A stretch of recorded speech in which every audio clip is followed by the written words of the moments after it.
দিঘির শহর আমাদের এই কুমিল্লা। আমাদের কুমিল্লাতে অনেকগুলা দিঘি রয়েছে, তার মধ্যে নানুয়ার দিঘি হলো অন্যতম একটা দিঘি, বিশাল বড় একটা দিঘি আয়তনে। আর এই দিঘিটা অনেক সুন্দর, কারণ চারপাশে অনেক সুন্দর দৃষ্টিনন্দন, অনেকগুলা বসবাসের জায়গা রয়েছে। আর এই দিঘিটার ইতিহাস হয়তো সবাই জানে। আমাদের এই কুমিল্লাটা একটা সময় ত্রিপুরা রাজ্যের অধীনে ছিল, আর তখন ত্রিপুরা রাজ্যের রাজা ছিল ধর্মমাণিক্য, আর তার স্ত্রী ছিল নানুয়া দেবী। আর এই নানুয়া দেবীর নামেই নানুয়ার দিঘিটা নামকরণ করা হয়েছে। নানুয়া দিঘির পার আর নানুয়া দিঘিটা কুমিল্লা মানুষের জন্য একটা ঐতিহ্য, কারণ প্রতিদিনই অনেক মানুষ আসে এই দিঘির পারে হাঁটার জন্য। শহরের মধ্যে হাঁটার জায়গা তো তেমন থাকে না, এই দিঘির পার গুলাতে মানুষ সহজেই হাঁটতে পারে। যাদের সমস্যা, শারীরিক সমস্যা, তাদের জন্য খুব ভালো। এছাড়াও বিকালবেলা অনেক মানুষ আসে এখানে বসে আড্ডা দেয়। আর এখানে অনেকগুলা পুকুরের ঘাট রয়েছে, যেগুলোতে সবাই বসে সব সময় আড্ডাবাজি করে। বিকালবেলা আসলে একটা সুন্দর দৃশ্য দেখা যায়, সেটা হচ্ছে যে দিঘির পাড়ের যে বড় বড় বিল্ডিং গুলো রয়েছে, এগুলোর রিফ্লেকশন একবারে পানিতে খুব সুন্দর ভাবে মিররের মতো দেখা যায়। এই দৃশ্যটা আসলে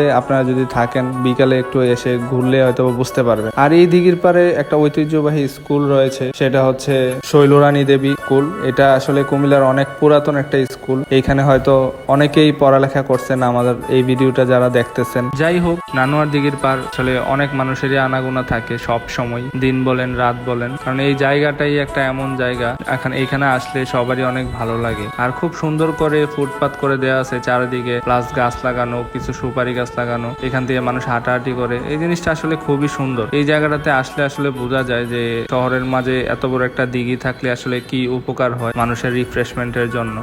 আর আরেকটা জিনিস, সেটা হচ্ছে যে কুমিল্লাতে অনেকগুলাই বড় বড় দিঘি আছে, তার মধ্যে নানুয়ার দিঘিটা অন্যতম। কারণ হচ্ছে এটা খুব সুন্দর ভাবে চারিদিকে ফুটপাত করা, মানুষ হাঁটতে পারে খুব সহজেই। আর হচ্ছে যে এটা চারপাশেই অনেকগুলো রেসিডেন্সিয়াল বড় বড় বিল্ডিং আছে। এখানে একটু এক্সপেন্সিভ সব বিল্ডিং গুলা, আর জিনিসটা ভালোই লাগে এই কারণে দেখ। আর যাই হোক, আর যেই জিনিসটা আসলে বলতে চাচ্ছিলাম সেটা হচ্ছে এই নানুয়ার দিঘির পাড়ের একটা সাইডে খুব সুন্দর একটা বাড়ি আছে। এই বাড়িটার নাম হচ্ছে শখের বাড়ি। তো এই বাড়িটা আসলে কার আমি নিজেও জানি না। আপনারা যদি কেউ জানেন এই বাড়িটা কার, আমাকে একটু কমেন্টস করে জানাবেন। এই বাড়িটা আসলে অনেকদিন ধরেই দেখি, এই বাড়িটা খুব সুন্দর করে সাজানো। যিনি হয়তো করছে, খুব শখ করেই করছে, এই কারণে হয়তো নাম দিছে শখের বাড়ি। আমার কাছে এই বাড়িটা খুবই ভালো লাগে। এত এত দালানের মাঝখানে ছোট্ট একটা কাঠের ডুপ্লেক্স স্টাইলের এই শখের বাড়ি। জীবনে যদি কখনো টাকা পয়সা হয়, এরকম একটা ছোট্ট ডুপ্লেক্স বাড়ি, তাও কাঠের টিনের করে রাখবো ইনশাল্লাহ। তারপর যাই হোক, এই পাশে আরো কিছু গাছ গাছালি দিয়ে সুন্দর করে সাজানো রাস্তাটা। আর এটা হচ্ছে যে কিছু গাছ আছে